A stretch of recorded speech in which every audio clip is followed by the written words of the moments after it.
참 좋으신 하나님 아버지 감사합니다. 오늘도 여호와 이레의 하나님의 인도하심의 역사를 우리가 믿고 또 소망하며 또 그 길을 따르고자 합니다.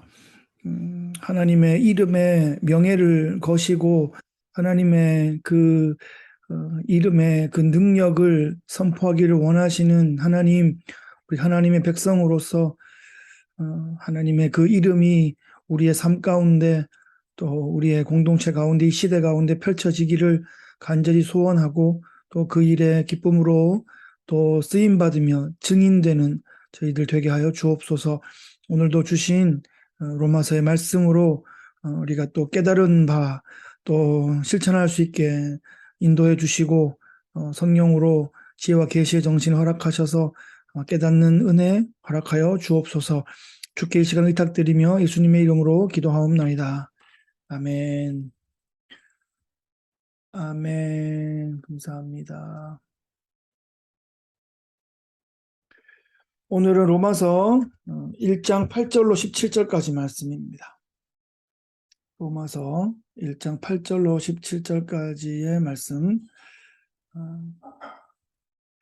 한 절씩 보면서 제가 진행하도록 하겠습니다. 자, 지난주에는 로마서의 서론과 1장 1절부터 7절까지 인사말을 살펴보았습니다. 로마에 가보지 못했던 바울이 그 당시 로마 제국의 수도이자 선교로 말하자면 선교의 새로운 전략적 거점이 될 로마를 향해서 자기는 아직 못 갔지만 편지부터 보내고 있습니다. 자, 퀴즈 한번 내볼까요? 여러분 퀴즈 좋아하시죠? 집중력이 좋아지니까. 자, 복음의 첫 번째 거점은 어디였을까요?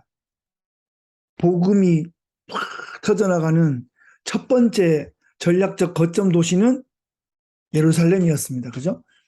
두 번째 거점 도시는 어디였을까요? 전도 여행이 출발한 지역이죠. 어디죠? 네, 거기가 수리아 안디옥입니다. 안디옥 교회에서 1차, 2차, 3차 전도여행이 출발했죠. 세 번째 거점 도시는 어디일까요? 거기가 바로 지금 로마입니다. 이제 사도행전 초반부에 2장 그 예루살렘에서의 오순절 그 성령의 역사가 일어났고 이제 거기에서 3,000명, 5,000명 수많은 사람들이 교회 공동체를 이루었던 예루살렘 교회가 전 복음의 시작이었고 그리고 이제 사도행전 13장에 가면 1차, 2차, 3차 전도 여행이 바울을 중심으로 펼쳐졌던 그 선교 거점 도시가 안디옥이고 바울이 지금 고린도에서 로마를 향하여 편지를 보내면서 어떤 말을 하냐 하면 내가 지금까지는 이 로마의 오른쪽 편 동반부의 선교를 웬만큼 다 된 것 같다. 이제 내가 로마로 거기 갈 텐데 로마를 중심으로 서반구 스페인까지를 포함하는 왼쪽 지역 선교를 하고자 한다라는 것이 이 로마서의 중요한 내비게이션입니다. 자, 그런 이제 서론과 이제 공식적인 인사말을 좀 이렇게 포멀하게 하고 있어요. 왜냐하면 아직 안 사귀어봐가지고 그렇게 아직 친하지가 않아서 아주 되게 포멀하게 인사를 딱 하고 있습니다. 그러면서 이 편지도 아주 꼼꼼하게 신학적인 내용들을 정리해주고 있죠. 왜냐하면 직접 이렇게 막 공동체를 이루었던 사람들이 아니기 때문에 신학을 한번 정리해주는 계기를 갖고 있어요. 그것이 우리에게 로마서라는 아주 중요한 편지가 남아있게 된 근거가 되었습니다. 자, 인사가 끝난 다음에 이제 본론으로 들어갑니다. 8절에 먼저 내가 예수 그리스도로 말미암아 너희 모든 사람에 관하여 내 하나님께 감사함은 너희 믿음이 온 세상에 전파됨이로다. 네, 지금 제가 음소거를 다 해놨거든요. 혹시 말씀하시려면 이제 음소거 해제하시고 말씀하시면 되겠어요. 자, 보세요. 지금 내가 예수 그리스도로 말미암아 너희 모든 사람에 관하여 하나님께 감사하고 있어요. 그 말은 내가 하나님께 감사하는데 너희 모든 사람 때문에 감사하는데 예수 그리스도를 통하여 감사하는 거죠. 말인즉슨 이제 예수님이 우리와 하나님 사이에 유일한 중보자가 되신다는 거예요. 그래서 감사도 예수님을 통해서 감사하고 기도도 예수님의 이름으로 하는 것이고요. 예, 그게 예수님이 쏙 빠져버리고 하나님하고 나하고 이렇게 하려고 그러면 이게 안 돼요. 중보자가 필요한 거예요. 중보자가. 그래서 구약시대 때는 우리의 죄 때문에 하나님께 나갈 수가 없어서 대제사장이 대신 해주면서 양의 피가 있었죠. 그래서 대제사장이 양의 피를 가지고 하나님과 우리를 이어줬단 말이에요. 그런데 히브리서에 보면 이제 우리의 대제사장은 예수님이신데 그 예수님이 대제사장으로서 자기의 몸을 세상 죄를 지고 간 하나님의 어린 양으로 드리면서 자기가 희생 제물이자 대제사장으로 하나님과 우리를 이어주게 된 거죠. 네, 그래서 우리가 예수 그리스도를 말미암아 하나님께 감사하게 되었습니다. 기도도 예수님의 이름으로 합니다.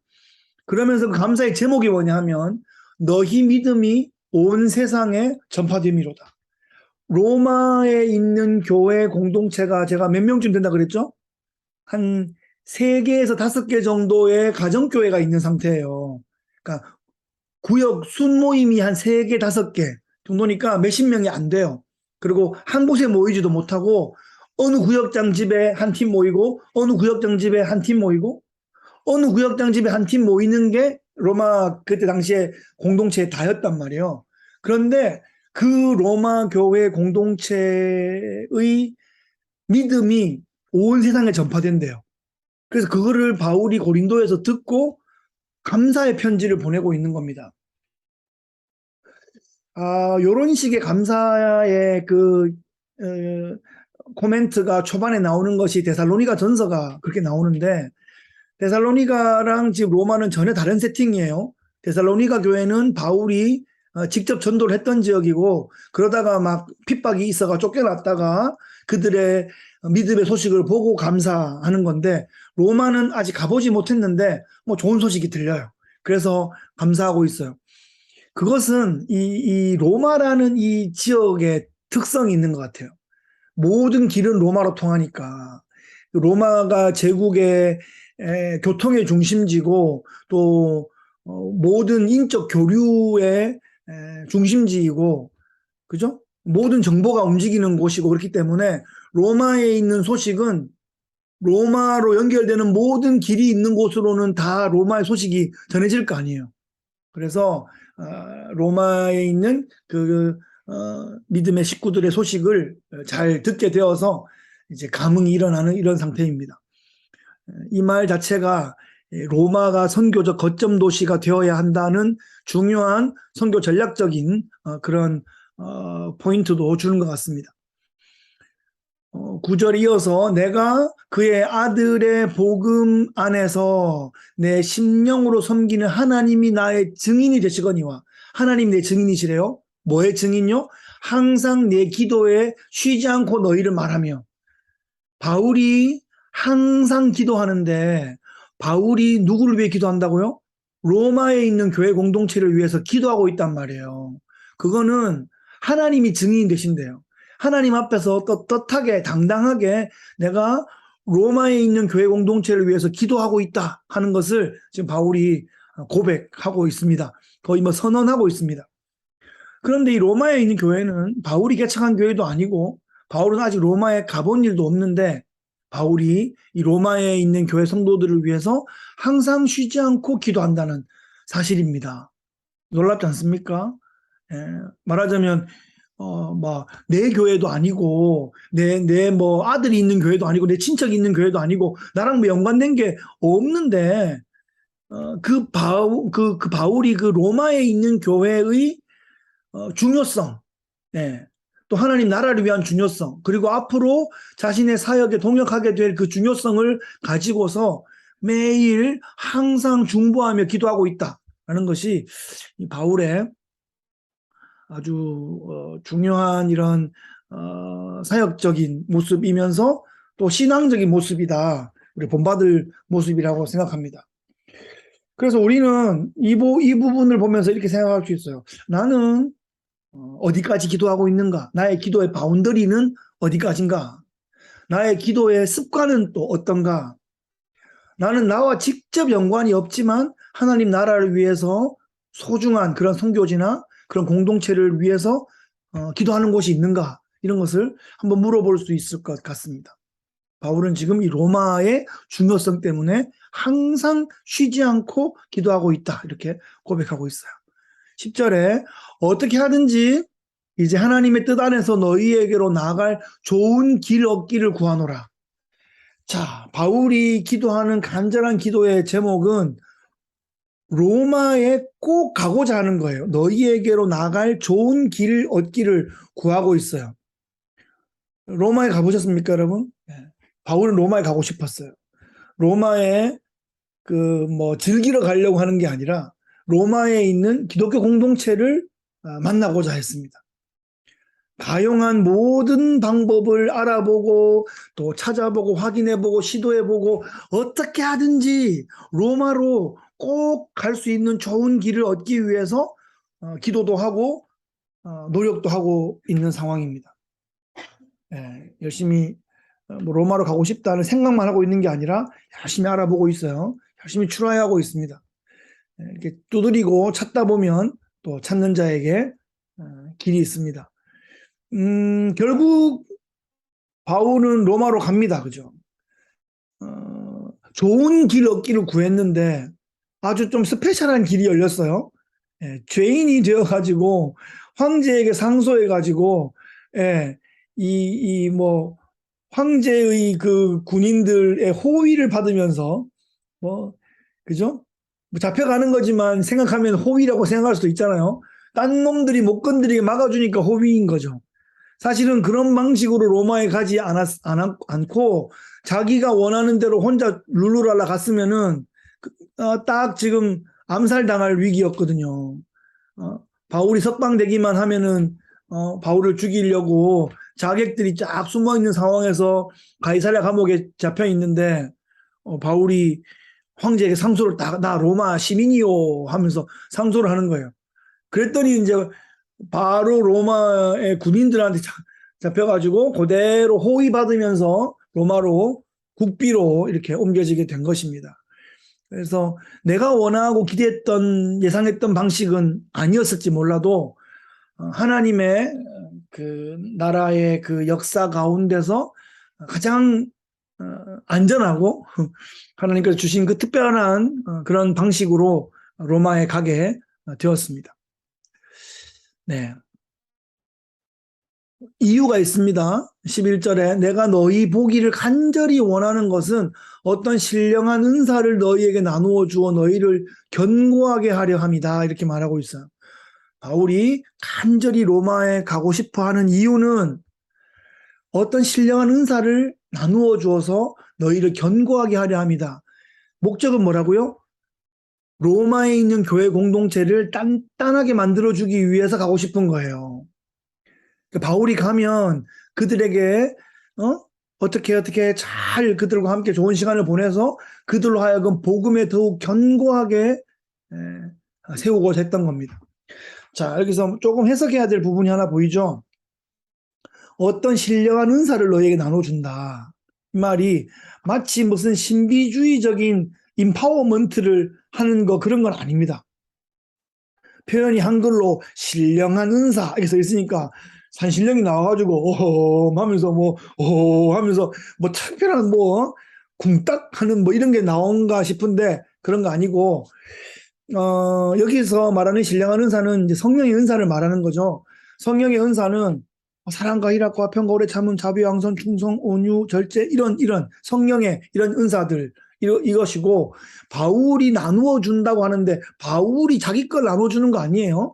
바울도 자기가 통로가 되는 것이고 모든 좋은 것은 위로부터 내려오는 것이죠. 그래서 바울이 하나님이 주신 은혜와 지혜 가운데 그것을 잘 로마인의 교회들에게 잘 나누어 주어서 그들에게 복음에 더 확신을 갖게 하고 모든 것이 잘 정리되고 단단해지고 견고해질 수 있도록 그렇게 도와주고 싶어 하는 겁니다. 네. 복음으로 더욱 견고하게 세우고자 하는 거죠. 이들이 복음을 언제 들었다고요? 이들이 복음을 들은 계기는 역사적으로 이렇게 살펴보면 사도행전 2장이에요. 그때밖에 없어요. 그러니까 오순절에 찾아왔던 15개 지역에 보면 로마가 나오잖아요. 그 로마에서 온 디아스포라 그 백성들이 있었는데 그분들이 해마다 이제 오순절에 왔을 수도 있고요. 근데 여러분 아무리 열심히 있는 사람이라도 한 번 오고 가는데 막 2달씩 걸리는 곳을 1년에 절기 3번 다 오면 1년에 반 이상을 움직여야 되고 그런 돈이 뭐 그런 에너지가 잘 없을 거 아니에요. 그러니까 모든 1년에 3번 와야 되는 절기를 다 오지 않고요. 하나 정도 이제 옵니다. 그리고 어떻게 보면 해마다 못 오면 경년에 올 수도 있고요. 그러니까 그 해에 로마에 있던 디아스포라 유대인 중에서 오순절 팀, 그 오순절에 온 사람들이 특별한 오순절을 경험한 거예요.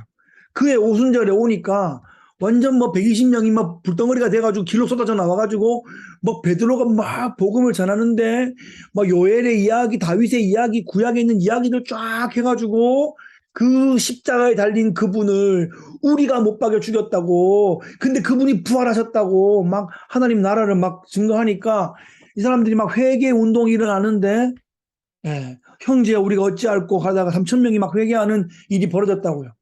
그러면서 그들이 복음을 거기서 듣고 예상보다 좀 더 남아서 예루살렘에 있으면서 복음 공동체를 경험한 거예요. 그리고 계속 살 수는 없잖아요.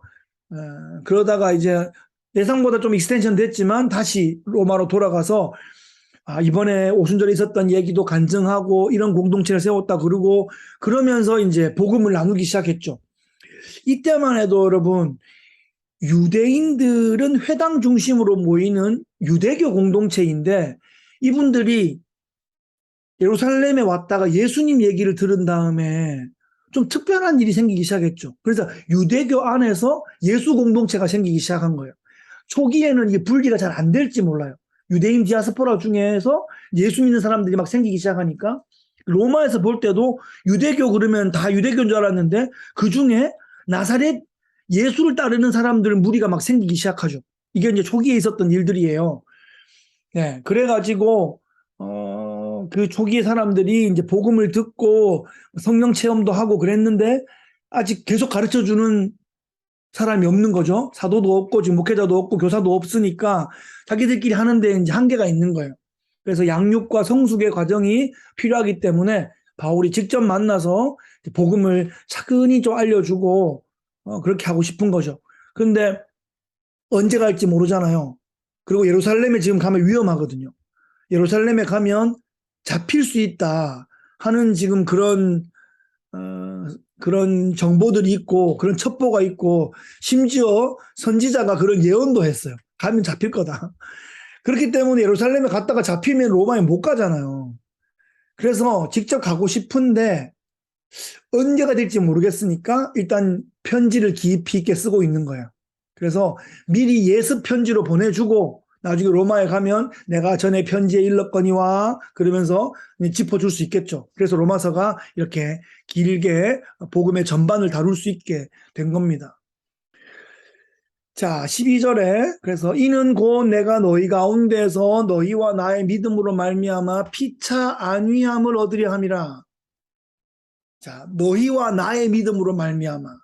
바울의 믿음과 로마에 있는 교회 공동체의 믿음이 그냥 동일선상에 있는 거예요. 바울의 믿음은 뭐 특별하고 대단하고가 아니고 예수를 의지하는 그 믿음은 지금 사도나 성도나 같다는 거예요. 같은 믿음이에요. 그죠?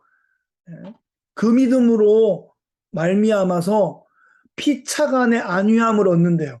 그러니까 바울의 믿음이 로마 교회 공동체에게 위로를 주고 반대로 또 이 로마인의 교회 공동체의 그 믿음이 바울에게도 위로를 주는 거예요. 피차의 위로를 주고 받는 겁니다. 주종 관계가 아니라 상호 간의 은혜가 교통하고 있는 거예요. 목회자를 통해서 또 성도가 은혜를 받을 수 있고 또 그렇게 잘 돼야 되는데 또 목회자도 성도를 통해서 은혜를 받습니다. 상호 간의 은혜를 주고받는 거예요. 교회의 지체들은 그리스도의 몸 안에서 자기가 맡은 은사를 잘 발휘함을 통해서 먼저는 주님께 영광이 돌려드리고 그리고 서로가 서로를 유익하게 합니다. 이번에 또 우리가 서로의 또 그런 스타일도 좀 알아봤는데 캐릭터도 좀 알아봤는데 서로 각각 또 다른데 그것이 또 다르기 때문에 서로를 도울 수 있고 다르기 때문에 나도 빛나고 다르기 때문에 상대방도 빛나고 서로가 서로를 빛나게 해줄 수 있는 그런 모임이 되는 거죠. 이게 신앙생활의 묘미입니다. 일방통행이 아니고 쌍방통행이라는 것입니다. 13절에 형제들아 내가 여러 번 너희에게 가고자 한 것을 너희가 모르기를 원하지 아니하노니 이는 너희 중에서도 다른 이방인 중에서와 같이 열매를 맺게 하려 함이로되 지금까지 길이 막혔도다. 자, 바울이 여러 번 노력을 했는데 아직 못 갔다는 것을 알려주고 있어요. 굳이 알려주고 있어요. 내가 여러 번 트라이했는데 그걸 좀 알아뒀으면 좋겠는데 지금까지 길이 막혔다는 거죠. 어떤 식의 길이 막혔는지 모르겠어요. 실제로 무슨 백길이 막혔을 수도 있고 산길이 막혔을 수도 있고 또 어떤 사람 때문에 길이 막혔을 수도 있고 뭐 때문에 붙잡혀가 못 갔을 수도 있고 위험해서 안 갔을 수도 있고 하여튼 여러 가지 상황 가운데 지금까지는 길이 막혀서 못 갔대요. 그런데 바울이 꼭 가서 열매를 맺고 싶은데 다른 이방인 중에서와 같이 열매를 맺게 하고 싶다 이렇게 말하고 있죠. 이 다른 이방인들이 어디예요? 여기가 1차, 2차, 3차 전도 여행 지역입니다. 1차 지역은 갈라디아 지역, 2차 지역은 유럽이죠. 마케도니아, 아가야 지역, 3차 지역은 남쪽에 있는 아시아, 에베소 지역. 예, 이런 지역들의 복음을 전하고 그 교회 리더를 세우고 교회 공동체를 세웠죠. 예, 그런 일들을 로마에서도 하고 싶다는 거예요. 로마에도 그런 열매가 맺었으면 좋겠다는 거죠. 로마에도 리더를 세우고 구역장들을 세우고 장로를 세우고 그래서 교회가 든든히 서가게 하게 하고 싶다. 지금까지 길이 막혔던 것은 하나님의 그냥 뜻과 섭리 가운데 있었던 것이다. 근데 앞으로는 이제 로마를 거점으로 새로운 사역이 펼쳐질 그 다음 스테이지가 펼쳐질 것을 기대한다. 이렇게 말하고 있죠. 그러니까 바울은 지금까지 해왔던 방식, 지금까지 해서 내가 익숙한 그 지역, 거기에만 만족하고 머무는 사람이 아니라 계속 앞을 내다보는 사람이에요. 그 다음 스테이지를 바라보는 거죠. 그걸 위해서 로마가 전략적 거점이 되어야 되겠다는 것을 확신하고 로마에 편지를 보내고 있는 겁니다. 지금도 그렇지만 이 로마 그 당시 로마를 생각해 보세요. 그러면 내가 직접 로마에 못 가봤어도 로마에 내 지인이 있을까요, 없을까요? 내 친척이 있을까요, 없을까요? 내 친구가 있을까요, 없을까요? 있단 말이죠. 내 친구도 왔다 갔다 하고 바울도 이 16장에 인사하는 것도 쭉 보면 내 친척 누구에게 문안하라 이런 게 나와요. 그러니까 바울의 친척도 있는 거고요. 또 거기서 왔다 갔다 하는 사람도 있으니까 또 그 소식을 또 듣기도 하고 그죠? 인적 교류는 좀 있는 그런 상황이죠. 예. 우리도 좀 아는 사람 있잖아요. 그죠? 여러분, LA 아시는 분 있으시죠? 뉴욕에도 있으시죠? 서울에도 있으시죠? 그죠? 예, 그러니까 중요한 도시마다 친구나 자녀나 삼촌이나 사촌이나 친구나 누구나 지인이나 선배나 어디나 있는 거예요. 그러면서 그 당시는 로마가 중심이었으니까 그런 걸 통해서 계속 좀 알고 있으면서 로마의 중요성을 계속 생각하고 이 로마 공동체를 중심으로 스페인까지 가야 되겠다. 로마가 발판이 돼야 된다. 그 중요성을 가지고 편지를 하고 있습니다. 14절에 헬라인이나 야만인이나 지혜 있는 자나 어리석은 자에게 다 내가 어떤 자라고요? 빚진 자라. 바울은 지금 빚진 자의 마음으로 이 복음을 전하고 있습니다. 빚진 자. 빚 안 지면 좋겠죠. 빚 져보셨습니까? 예, 진짜 크레딧 카드로 좀 긁어서 조금 있는 그런 거 말고 이 진짜 빚을 빡 졌다. 이러면 이거를 갚기 위해서 얼마나 마음이 좀 초조하고 안달복달하겠습니까? 네, 뭐 저는 뭐 어린 시절에 잘 모르지만 하여튼 집에 빚이 생겼다는 걸 알고 장남으로서 서로 마음에 부담이 있었던 기억이 있습니다. 어떻게 내가 할 수 있는 건 아닌데 집에 빚이 생겼대. 이걸 어떻게 해야 되나? 혼자 좀. 근데 그 부담을 어머니가 다 지시더라고요. 어머니가 이 가정에 이 빚을 내가 어머니 시집을 오신 건데 빚이 더 생겼네. 어머니가 그걸 막 이렇게 10여 년을 고생하시는 걸 봤어요. 아버지는 좀 그 경북 선산 그쪽이 좀 약간 선비 집안이라 그 별로 신경을 덜 쓰시는 것 같고 여인이 그렇게 안달복달하면서 신경을 쓰시는 걸 봤어요. 그래서 3, 40대 고생을 많이 하셨는데 빚을 져놓으니까 사실 이건 어머니가 진 빚이 아니거든요. 빚은 남자가 지고 갚는 거는 여자가 갚는다고 하여튼 고생을 했어요. 자, 어쨌든 간에 그게 다 갚아지기 전까지는 불안하고 불편하고 사람 보자하면 덜커덩거리고 전화 오면은 저거 받아야 되나 말아야 되나 싶고 막 쫄리는 마음이 있잖아요.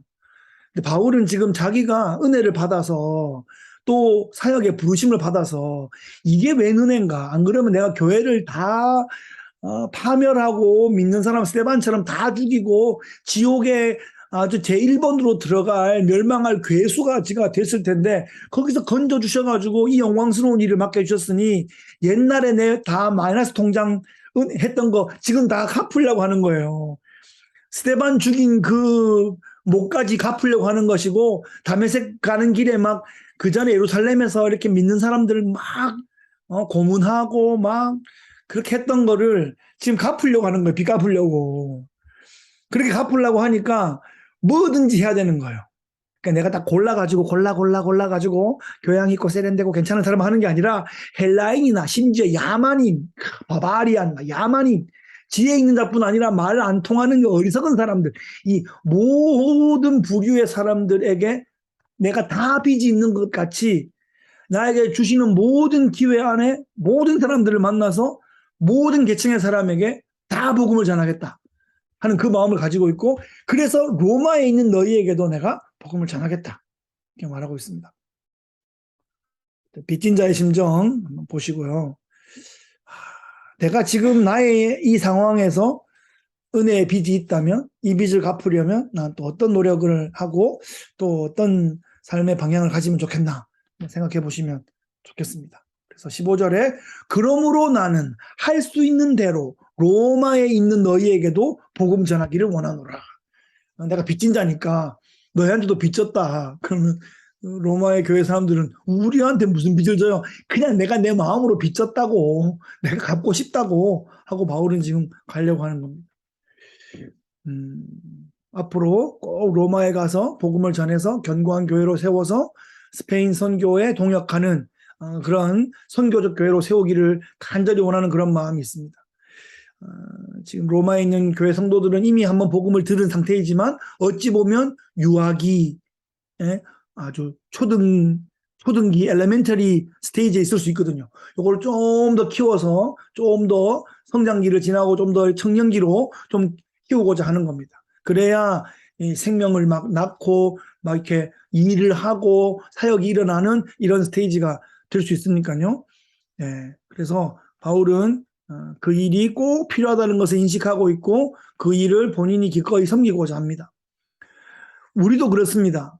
믿음이 있는 수준, 교회에 빠지지 않는 수준, 또 교회에 오래 다녀서 좀 이것저것 교회에 관한 모든 것을 잘 아는 수준, 그런 수준에서 조금 더 나가야 됩니다. 좀 더 깊은 수준으로 나가야 됩니다. 이 수준은 젊어서만 나가는 게 아니라 그 언제든지 나갈 수 있고, 오히려 시니어의 스테이지에서 더 깊이 나갈 수 있습니다. 더 깊이. 애들도 다 컸고 건드린 사람도 없고 이럴 때 오히려 더 깊이 쭉 나갈 수 있어요. 그래서 잉태 이후에 신앙생활을 더 잘할 수 있습니다. 쭉쭉쭉쭉 더 깊은 수준으로 지금보다 좀 더 깊은 수준으로 나갈 수 있다. 예수님께서 깊은 곳으로 와서 그물을 내려라 할 때 하여튼 좀 더 깊은 수준으로 가면 꽉 있습니다. 예. 16절, 17절 이게 로마서의 핵심입니다. 이게 주제예요. 한번 같이 읽어보세요. 16, 17절 시작. 내가 복음을 부끄러워하지 아니하노니 이 복음은 모든 믿는 자에게 구원을 주시는 하나님의 능력이 됨이라. 먼저는 유대인에게요 그리고 헬라인에게로다. 복음에는 하나님의 의가 나타나서 믿음으로 믿음에 이르게 하나니 기록된 바 오직 의인은 믿음으로 말미암아 살리라 함과 같으니라. 아멘. 자, 바울이 복음을 부끄러워하지 않는데요. 십자가를 부끄러워하지 않는데요. 바꿔 말하면 이 십자가를 부끄러워하고 이 복음을 부끄러워하고 의기소침해하고 숨고 또 이렇게 피하고 그럴 수 있다는 거예요. 그럴 수 있는 일들이 있었죠. 예. 예수님의 수제자 베드로도 네가 예수랑 같이 있었지 그러니까 아니라 그러잖아요. 그거는 자기 생명의 위협을 느끼기도 하지만 좀 이렇게 부끄러운 거예요. 피하고 싶은 거예요. 거절하고 싶은 거예요. 부인하고 싶은 거죠. 안전을 보장받고 싶어. 그런데 바울은 복음을 전하면 뭐 남들이 뭐 비난할 수도 있고 공격할 수도 있고 위험해질 수도 있음에도 불구하고 나는 복음을 부끄러워하지 않는다. 이렇게 탁 얘기하는 거예요. 왜냐하면 이 복음은 모든 믿는 자에게 구원을 주신 하나님의 능력이 되기 때문이다. 그렇기 때문에 이 복음이 나도 구원했고 죄인 중에 괴수 같은 나도 구원했으니까 모든 사람을 다 구원할 수 있으니까 이 복음은 부끄러움이 아니라 자랑이다. 다른 편지에서 바울은 내가 오직 십자가만 자랑하겠다 이렇게 말하고 있죠. 이 십자가의 복음이 모든 믿는 자에게 구원을 주시는 하나님의 능력이다. 자, 이 참 복음을 품은 자가 그 복음 때문에 구원을 받습니다. 복음 때문에 구원받아요. 물리적으로 교회에 온 자가 구원받는 게 아니고 마음에 복음을 품은 자가 이 복음 때문에 구원받는 거예요. 굿뉴스잖아, 굿뉴스. 굿뉴스가 뭐예요? 나 이 죄를 대속해주는 구세주가 계신다 하는 게 굿뉴스예요. 그분이 죽고 부활하심으로 내가 살게 되었다는 게 굿뉴스죠. 그 복음을 품은 사람이 그 복음 때문에 구원받는 거죠. 그리고 그 구원의 공동체는 세상과는 다른 천국의 가치관을 가진 아주 생명의 공동체, 신비로운 영적인 공동체가 되는 겁니다. 모든 믿는 자에게는 동일합니다. 순서가 있어요. 순서는 먼저는 유대인에게 오고 그 다음 헬라인에게로 갑니다. 이 순서까지 다 뒤집으면 안 돼요. 왜냐하면 유대인은 구약의 역사를 아브라함과 다윗의 역사를 가지고 있는 사람들이고 예수님도 유대에 오셨으니까 제자들도 유대인이니까 먼저는 유대인이 통로로 와요. 근데 동시에 유대인으로부터 오는데 이 복음을 들으면 그게 같은 복음이에요. 그 복음 헬라인에게 또 이방인에게 열방 가운데 복음이 전해질 때 그 복음을 믿으면 예, 전혀 다르지 않은 동일한 복음의 효력이 있다는 것입니다.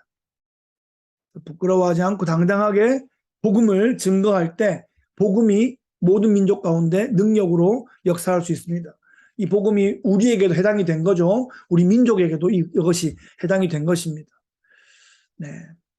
17절에 복음에는 하나님의 의가 나타나요. 그래서 믿음으로 믿음에 이르게 해요. 기록된 바 하박국에 기록된 바 오직 의인은 믿음으로 말미암아 살리라 함과 같으니라. 이 의라는 개념, righteousness라는 이 개념은 의롭다 그러면 우리는 선하다, 착하다, 뭐 이런 개념이 먼저 윤리적 개념이 먼저 떠오르는데 사실은 이 성경에 나오는 의라는 개념은 윤리적 개념이 아니고 언약적인 개념입니다. 언약이라고 하면 손을 이렇게 맞잡는 것처럼 양자가 관계 속에서 서로 수립하는 게 언약이죠. 따라서 의롭다라고 인정하는 것은 일반적인 도덕 기준 수준에서 참 착하다, 흠이 없다 이럴 때 쓰는 게 아니라 이 언약의 양 당사자 상호 간에 자기의 의무와 책임을 다할 때 그때 의롭다 이렇게 표현하거든요. 예를 들어 보면요, 이 좀 어떻게 보면 당황스러운 그런 이야기인데 창세기에 보면 야곱의 아들 중에 네 번째 아들이 유다였는데요. 이 유다가 집을 떠나요. 집을 떠나가지고 어느 지역에서 이제 결혼을 하고 아들을 셋을 또로록 낳았는데, 첫째 아들이 아기 없이 죽어요. 그래서 둘째 아들이 대신 옛날에 그런 제도가 있었으니까 이제 들어갔는데, 이제 둘째 아들도 아기 없이 죽어요. 그 셋째 아들까지 가야 되는데 이제 아이를 빼돌리죠. 야, 이러다가 다 죽겠다. 이래가지고 애가 아직 덜 커가지고 그렇다면서 애를 막 빼돌리죠. 나중에 어떻게 되죠? 결국에 희한한 일이 발생해가지고 유다를 통해서 첫째 며느리 다말이 아기를 가져요. 그거를 지금 이 시대에 가지고 오면 이런 뭐 해괴망측한 일이 어디 있겠어요? 며느리가 시아버지 씨를 받아서 아기를 가졌으니까 말도 안 되는 얘기인데, 유다가 그 사건을 딱 그 상황 앞에 딱 와가지고 하는 말이, 다말 그 사건 처음에 다말이 임신했다는 얘기를 듣고는 저거를 데리고 와가지고 당장 불로 태워 죽여라 이랬단 말이에요. 그랬더니 자기가 창녀로 변신해가지고 자기 시아버지와 관계를 해서 아기 가졌기 때문에 그 지팡이랑 도장이랑 가져와서 이 지팡이와 도장의 주인입니다 이렇게 얘기하니까 덜컥 주저앉는 거죠. 뭐 그러더니 유다가 한 말이 뭐예요? 네가 나보다 의롭다 이렇게 말한단 말이에요. 그 말은 다말의 그 행동을 막 자랑하고 칭찬하고 온 세계 만방에 전해가지고 요걸 모범으로 삼아서 그대로 해라 이런 뜻이 아니죠. 그런 뜻이 아닌데, 언약의 씨가 내려가야 되는데 그것을 자기 생각으로 가로막았던 그 유다에 비해서 이 씨가 전수되어야 되겠다고 생각했던 다말이 하나님의 그 언약적 전수의 관점에서 보면 더 의롭다라는 이야기거든요. 그러니까 우리가 이거를 윤리적 관점에서 보면 안 돼요. 윤리적 관점이 아니라 언약이 이루어지는 관점에서 보면, 이런 부분에서 그 의로움이 얘기되거든요. 그래서 하나님의 의다 그러면 하나님의 자기 백성에 대한 언약적 신실하심, 이것을 의라고 해요. 그러니까 복음에는 하나님의 의가 담겨 있어요. 그 하나님의 의는 복음이 선포될 때에 드러나는 거예요. 그러니까 죄인이, 말도 안 되는 그 죄인이 하나님의 의가 전달되면은 구원받는 거예요. 우리가 볼 때는 쟤는 이런 일을 했고요, 쟤는 이런 일을 했고요, 아니면 자기한테 어떻게 저 같은 인간이 염치도 없이 어떻게 천국 간다고 말할 수 있을까요? 그는 지 생각이고, 하나님의 의가 그거를 덮고 붙잡아 주면은 그건 아무 일도 아닌 거예요. 네. 성령 해방죄가 뭐예요? 성령 해방죄는 성령님한테 뭐 메롱메롱 했는 게 성령 해방죄가 아니고 예수를 안 믿는 게 성령 해방죄란 말이에요. 아무도 성령으로 아니하고는 예수님을 나의 주라 고백할 수 없다고 그러잖아요. 그러니까 바꿔 말하면 성령님을 의지해서 예수님을 고백하기만 하면 나의 지금의 상태나 과거의 어떤 거에 불구하고 다 하나님의 은혜로 구원받을 수 있게 된다. 그것이 하나님의 의다 이 말이에요. 우리 생각으로 계산하면 안 돼요. 하나님의 은혜가 덮여져 있으니까 그렇죠. 그래서 하나님은 당신의 언약 백성으로 하여금 믿음으로 믿음에 이르게 합니다. 그래서 구원은 처음부터 믿음의 문제이죠. 행위의 문제가 처음에 아니고요. 믿음의 문제예요. 그 믿음 안에 행위가 있는 거예요. 믿음 말고 내가 뭐 지성을 들여서 뭐 감천을 한다고 뭐 천배를 하고 만배를 하는 그런 행위의 문제가 아니고, 공양미 300석을 드리는 이런 행위의 문제가 아니고 믿음의 문제인 거예요. 믿음 이후에 나오는 행위는, 하나님의 자녀로서 마땅히 해야 할 그런 정체성의 문제에서 나오는 거지, 믿음 이전에 구원에 관계된 행위하고는 분리를 해야 돼요. 이 구분을 해줘야 돼요. 행위가 아니고 믿음으로 구원받는다고 할 때는 구원 이전의 행위가 필요한 게 아니라는 뜻이지, 믿음 있은 다음에는 행위가 필요하죠. 아니, 행위가 자연스럽죠. 자연스럽죠. 그래서 야고보서에 나오는 행함이 없는 믿음은 죽은 것이다 라고 말할 때 믿음이 있다면 그 믿음은 행하는 믿음이 될 것이다 라는 그런 선언인 것입니다. 그래서 오직 의인은 믿음으로 말미암아 삽니다. 이것은 두 가지 의미죠. 믿음으로 말미암아 우리가 살게 되었다라는 것이고 앞으로 이 믿음으로 말미암아 살 것이다라는 칭의와 성화의 이야기를 동시에 하고 있습니다. 네, 지금 로마서의 제일 중요한 핵심 구절을 함께 살폈습니다. 그래서 우리가 뭐 적용해 보자면 우리의 믿음은 로마인의 교회 공동체처럼 열방 가운데 전파되고 있는가? 뭐 이런 질문을 해볼 수 있겠고요. 그걸 위해서 우리가 할 수 있는 일은 무엇인가 물어볼 수 있겠습니다. 바울이 다음 단계 사역을 바라보면서 로마를 중요한 거점으로 생각하고 준비하고 있습니다.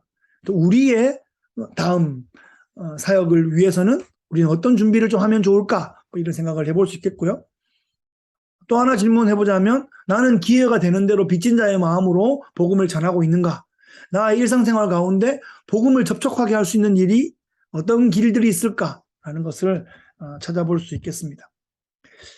네, 이런 정도의 적용을 한번 해보기로 하고요. 참 좋으신 하나님 아버지 감사합니다. 로마에 전한 바울의 편지를 통해서 또 우리에게 도전도 주시고 또 작은 용기도 허락해 주시고 또 우리를 통해서 또 새로운 스테이지에 또 새로운 하나님의 나라의 일들이 또 펼쳐지는데 저희들이 또 기도와 섬김으로 동역할 수 있게 하여 주옵소서.